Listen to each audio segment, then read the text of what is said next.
Hello മക്കളെ, welcome back to Xylem learning. Faisal സാറാണ്.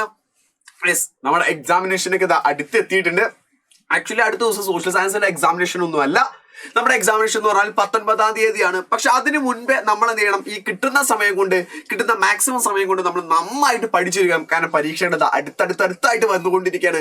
അതുകൊണ്ട് തന്നെ നമ്മുടെ കിട്ടുന്ന സമയം നമ്മൾ മാക്സിമം നന്നായിട്ട് യൂട്ടിലൈസ് ചെയ്തേക്കണം.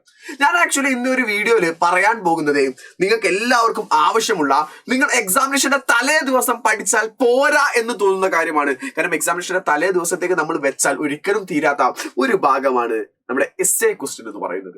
എസ്എ ക്വസ്റ്റ്യൻ എക്സാമിനേഷന് കൺഫേം ആണ് ഉണ്ടായിരിക്കും, അതിൽ ആർക്കും ഒരു സംശയമില്ല. അതുപോലെ തന്നെ നമ്മുടെ ഹിസ്റ്ററിയുടെ കാര്യത്തിലാണെങ്കിൽ, ഹിസ്റ്ററിയുടെ മാത്രം കാര്യം പറയുകയാണെങ്കിൽ ഹിസ്റ്ററിയിൽ നിന്ന് 6 മാർക്കിനും അതേസമയം ജിയോഗ്രഫിയിൽ നിന്ന് 5 മാർക്കിനുമായിരിക്കും എസ്എ ക്വസ്റ്റ്യൻ ഉണ്ടായിരിക്കാം.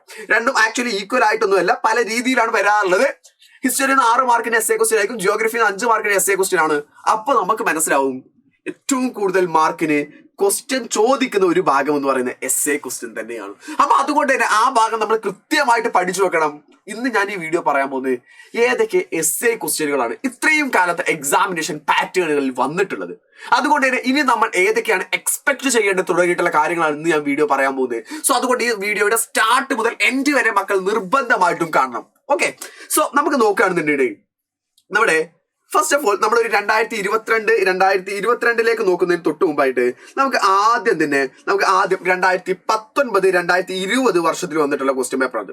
2019-2020 വർഷത്തിൽ വന്നിട്ടുള്ള ക്വസ്റ്റ്യൻ പേപ്പറാണ്. ഈ ക്വസ്റ്റ്യൻ പേപ്പറിൽ ചോദിച്ച ചോദ്യം എല്ലാവരും കൃത്യമായിട്ട് നോക്കുക. ഇവിടെ നോക്കിയോ, വാട്ട് ഈസ് റിമോട്ട് സെൻസിങ്, എന്താണ് വിദൂര സംവേദനം എന്നായിരുന്നു ഫസ്റ്റ് ആയിട്ട് ക്വസ്റ്റ്യൻ ചോദിച്ചത്. നമുക്കറിയാം, ഒരു ഫിസിക്കൽ ടച്ച് ചെയ്യാതെ, എന്ന് വെച്ചാൽ നമ്മൾ ടച്ച് ചെയ്യാത്ത നേരിട്ട് സ്പർശന ബന്ധം കൂടാതെ ഏതൊരു വസ്തുവിന്റെ വിവരങ്ങൾ ശേഖരിക്കുന്നതിന് വിളിക്കുന്ന പേരാണ് റിമോട്ട് സെൻസിങ്. നമുക്ക് അറിയാവുന്നതാണ്, പക്ഷെ ഏതാണ് ചോദ്യം എന്നാണ് ഇവിടെ മനസ്സിലാക്കേണ്ടത്. മാത്രമല്ല അവിടെ ചോദിച്ച മറ്റൊരു കാര്യം കൂടിയുണ്ട്, classify and explaining remote sensing by using given hints. താഴെ തന്നിട്ടുള്ള സൂചകങ്ങളുടെ അടിസ്ഥാനത്തോടു കൂടെ ഈ ഒരു കാര്യം വിശദീകരിക്കുക എന്നുള്ളതാണ്. അതിൽ ഒന്നാമത് പറഞ്ഞത് source of flat energy.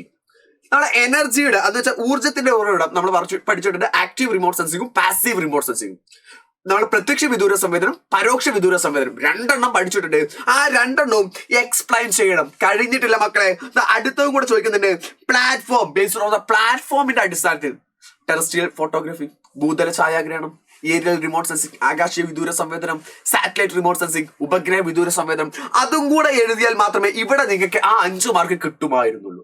Okay, അങ്ങനെയാണെങ്കിൽ അടുത്തായിട്ട് വന്ന ക്വസ്റ്റ്യൻ ആയിരുന്നു, explain the modern technique in the geography based given hints. താഴെ തന്നിട്ടുള്ളവയുടെ ഹിൻസിൽ എന്താണ് നമ്മൾ ഈ പുതിയ കാര്യങ്ങൾ എന്തൊക്കെയെന്ന് മനസ്സിലാക്കാം.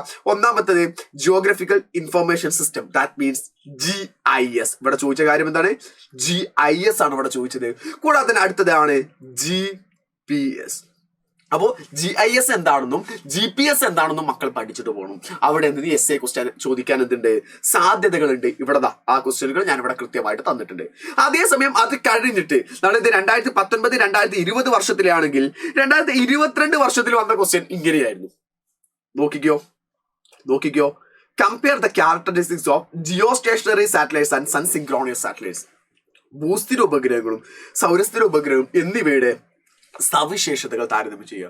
എന്ന് വെച്ചാൽ ഇവിടെ നമ്മൾ സാറ്റലൈറ്റിന്റെ ഭാഗത്തിലേക്ക് തന്നെയാണ് വരുന്നത്. അവിടെ 2 സാറ്റലൈറ്റുകൾ എന്തൊക്കെയാണ് കമ്പയർ ചെയ്യാനാണ് നമ്മളോട് പറഞ്ഞിട്ടുള്ളത്.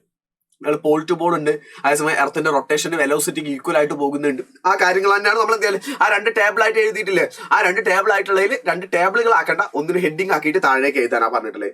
അടുത്ത ക്വസ്റ്റ്യൻ എന്താണ്, answer the following question related to the contour lines. Contour രേഖകളുമായിട്ട് ബന്ധപ്പെട്ടുള്ള ക്വസ്റ്റ്യനുകളാണ് തന്നിട്ടുള്ളത്. അപ്പോൾ ഇതിന് ആൻസർ ചെയ്താൻ വേണ്ടിയിട്ടാണ്. ഒന്ന്, വാട്ട് ഈസ് കോണ്ടൂർ ലൈൻ, എന്താണ് കോണ്ടൂർ രേഖ എന്ന് പറയുന്നത്? It's imaginary line connecting equal elevation from the sea level. അല്ല, സമുദ്രനിരപ്പിൽ നിന്ന് ഒരേ ഉയരത്തിലുള്ള പ്രദേശങ്ങളെ കൂട്ടി വരയ്ക്കുന്ന ഒരു സാങ്കല്പിക രേഖയെ വിളിക്കുന്ന പേരാണ് കോണ്ടൂർ രേഖ. ഇത് എഴുതണം. അതുപോലെ തന്നെ mention the colours used to represent the contour lines. Contour ലൈൻസിന് യൂസ് ചെയ്യുന്ന കളർ ഏതാണ്? ബ്രൗൺ ആണ്, അഥവാ തവിട്ട് നിറമാണ് യൂസ് ചെയ്യുന്നത്. What are the things can be assessed from the contour line. Contour രേഖയിൽ നിന്ന് നമുക്ക് എന്തെല്ലാം മനസ്സിലാക്കാൻ പറ്റും? Shape of the landform, എന്ന് വെച്ചാൽ ഭൂരൂപത്തിന്റെ ആകൃതി തുടങ്ങിയിട്ടുള്ള 3 പോയിന്റുകൾ പഠിച്ചിട്ടുണ്ട്. ആ 3 പോയിന്റ് എന്ന് വെച്ചാൽ ഇതിന് 1 മാർക്ക്, ഇതിന് 1 മാർക്ക്, ഇതിന് 3 മാർക്ക് തുടങ്ങിയ രീതിയിലായിരിക്കും 5 മാർക്ക് നിങ്ങൾക്ക് കിട്ടുക. സോ അതുകൊണ്ട് തന്നെ മാപ്പിന്റെ ഭാഗത്ത് നിന്ന് എസ്എ ക്വസ്റ്റ്യൻ നമുക്ക് പ്രതീക്ഷിക്കാവുന്നതാണ്. എന്നാൽ 2023-24 തൊട്ട് മുൻപത്തെ വർഷത്തെ ക്വസ്റ്റ്യൻ പേപ്പറിലേക്ക് നോക്കുകയാണെങ്കിൽ അവിടെ ഇതാ ക്വസ്റ്റ്യൻ നോക്കിക്കോ, വിദൂര സംവേദനം എന്നാൽ എന്ത്, വാട്ട് ഈസ് റിമോട്ട് സെൻസിങ്. മാത്രമല്ല പ്ലാറ്റ്ഫോമിന്റെ അടിസ്ഥാനമാക്കിയുള്ള വിദൂര സംവേദനങ്ങൾ ഏതെങ്കിലും 2 വിശദീകരിക്കാം. പരീക്ഷ ക്വസ്റ്റ്യൻ എന്ത് ചെയ്തു, ഒന്നും കൂടെ ചെറുതാക്കി തന്നു. മൊത്തമായിട്ട് വിശദീകരിക്കും പറഞ്ഞില്ല. പ്ലാറ്റ്ഫോം ബേസ് ചെയ്തിട്ട് ഏതെങ്കിലും രണ്ടെണ്ണം, ഒന്നെങ്കിൽ സാറ്റലൈറ്റ് റിമോട്ട് സെൻസിങ് വിശദീകരിച്ചോ, ഏരിയൽ റിമോട്ട് സെൻസിങ് വിശദീകരിച്ചോ, അല്ലെങ്കിൽ ടെറസ്ട്രിയൽ ഫോട്ടോഗ്രാഫി വിശദീകരിച്ചോ. ആ മൂന്നിൽ ഏതെങ്കിലും രണ്ടെണ്ണത്തെ ഡീറ്റെയിൽ ചെയ്യാനാ പറഞ്ഞത്.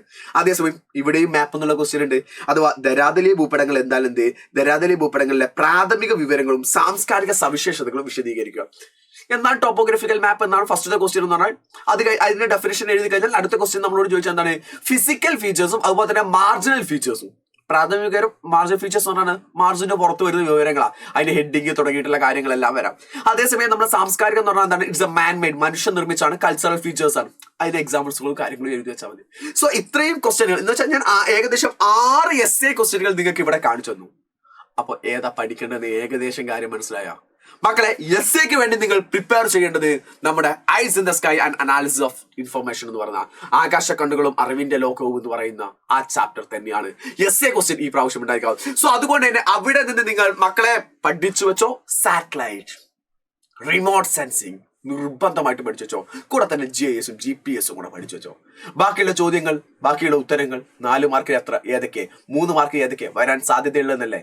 Stay tune. ഇവിടെ വെയിറ്റ് ചെയ്തോ, നിങ്ങൾക്ക് എല്ലാം തന്നെ കൃത്യമായിട്ട് ഇവിടെ കിട്ടും. സോ പഠിക്കേണ്ട സെഗ്മെന്റ് ഏതാണെന്ന് കൃത്യമായിട്ട് മനസ്സിലായല്ലോ, ഏത് ഭാഗമാണ് കൃത്യമായിട്ട് ഫോക്കസ് ചെയ്യേണ്ടതെന്ന് മനസ്സിലായല്ലോ.